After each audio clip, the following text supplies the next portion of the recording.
Sometimes the most profound moments in life happen when we least expect them. When we're simply going about our day, thinking no one is watching. When we believe our small acts of love go unnoticed. This is a story about Margaret Sullivan, a 28-year-old cashier at Franklin's Market in Cedar Falls, Iowa. Margaret had golden blonde hair that she always wore, pulled back in a neat bun during work hours, and kind blue eyes that seemed to light up whenever she smiled. She wore her red and white Franklin's uniform with quiet pride, treating every customer like family. What most people didn't know about Margaret was that she was raising her 5-year-old daughter, Emma, all by herself. Emma was a bright little girl with curly blonde hair and her mother's same gentle spirit. Every morning, Margaret would drop Emma off at the daycare center next to the grocery store. And every afternoon, she'd pick her up when her shift ended. Life wasn't easy for them, but Margaret never complained. She had learned, as many of us do over the years, that complaining doesn't change circumstances. But kindness always changes something. Now, what Margaret didn't realize was that for the past month, someone had been quietly observing her daily routine.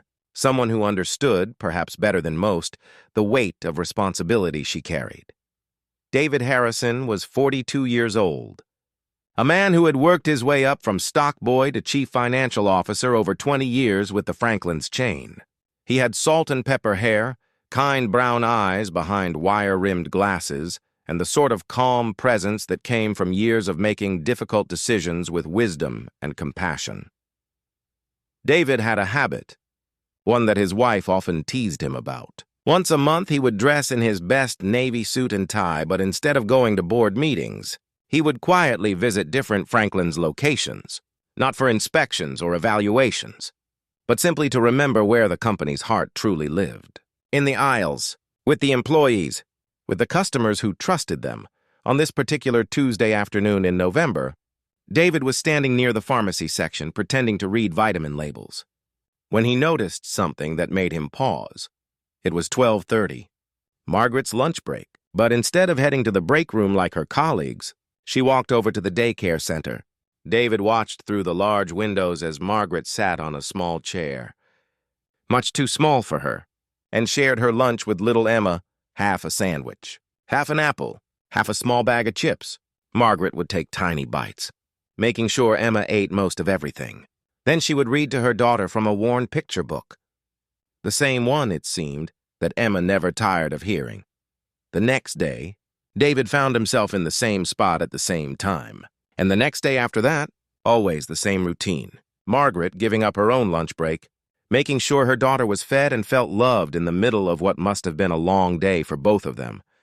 By the 4th day, David understood something that touched him deeply. Margaret wasn't just skipping lunch. She was choosing love over hunger, security for Emma over comfort for herself. It was the kind of sacrifice that parents make every day, quietly, without fanfare, because that's simply what love looks like. That evening, David called his wife, Linda. They had raised 3 children of their own, and Linda had been a single mother for 2 years when David first met her. She understood immediately what needed to happen.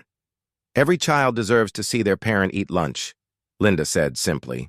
And every parent deserves to not have to choose between their own needs and their child's. The next morning, David made a phone call to Margaret's store manager, Patricia Reeves. Patricia was a woman in her 50s who had been with Franklin's for nearly 20 years. Someone David trusted completely.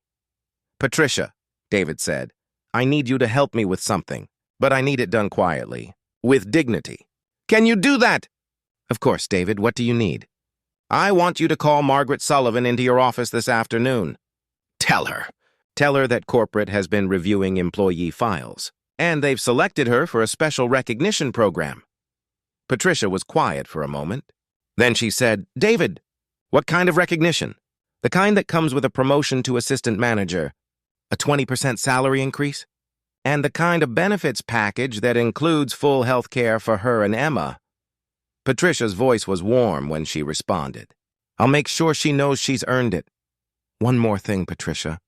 The daycare center next door, I want Franklin's to sponsor lunch for all the children there, every day, starting tomorrow. And I want Margaret to know that Emma will never have to worry about lunch again. That afternoon, Margaret was indeed called into Patricia's office. David positioned himself where he could see through the manager's window. Watching as Patricia explained the promotion, he saw Margaret's face change, saw her hand move to her heart, saw the tears that she tried to hold back but couldn't. Patricia handed her tissues, and David could see both women crying now. The good kind of tears that come when kindness finds its mark. A week later, David made his regular visit to the store. This time at lunchtime, he walked past the daycare center. Margaret was there, but now she was sitting at a proper adult-sized table eating a full meal. Emma was at the children's table with her friends, all of them enjoying lunch together, laughing and chattering as 5-year-olds do. Margaret looked up and saw David through the window. She didn't know who he was, but something in his smile made her wave. He waved back, and in that moment, both of them understood that they had been part of something beautiful. Sometimes, kindness is a grand gesture that everyone can see, but more often, it's a quiet recognition of someone's worth. It's seeing the love that people carry, and making sure that love doesn't have to carry such a heavy burden alone. Margaret continued to work at Franklin's Market. Now as an assistant manager, Emma grew up knowing that there are people in this world who notice, who care, who understand that a parent's love sometimes needs a helping hand. And David, well, David continued his monthly visits to the stores, because he had learned something important that day. When we take care of each other, we take care of ourselves. When we honor the quiet sacrifices people make, we honor the best parts of being human. That's the thing about kindness. It doesn't just change one life. It ripples outward, touching everyone it encounters, reminding us all that we're part of something larger than ourselves. And sometimes, just sometimes, that's exactly what the world needs most.